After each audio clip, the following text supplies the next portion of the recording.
Today's lesson explains a phenomenon that you may have observed before. Have you ever noticed how fresh vegetables look firm and upright, but after some time they become soft and weak? Well, this simple everyday observation leads us directly to today's topic, that is, turgidity and flaccidity. At the end of this lesson, you'll understand what these terms mean, how they happen, and why they are very important in plants. Plants depend heavily on water to stay healthy and upright.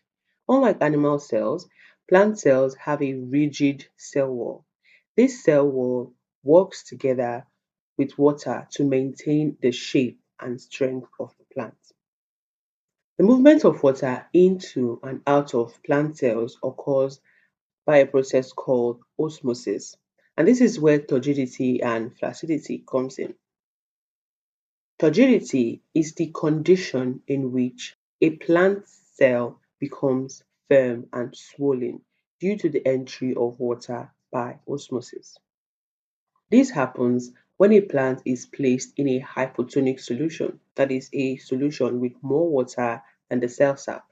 When this happens, water enters the cell, the vacuole swells and pushes the cytoplasm against the cell wall.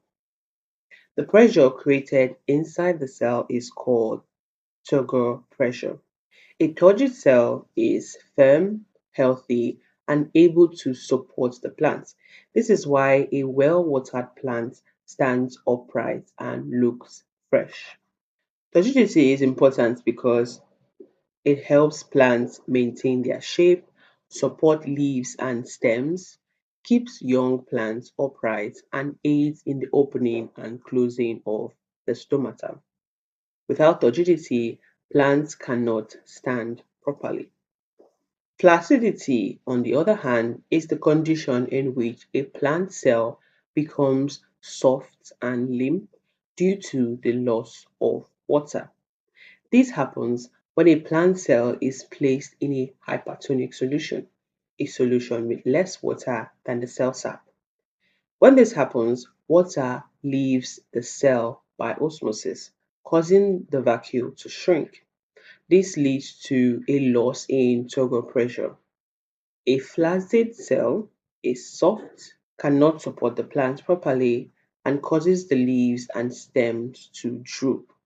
This is commonly seen in plants that are not watered properly. So that's it for today's lesson on turgidity and flaccidity. If you enjoyed this explanation, don't forget to like, subscribe, and share with your friends.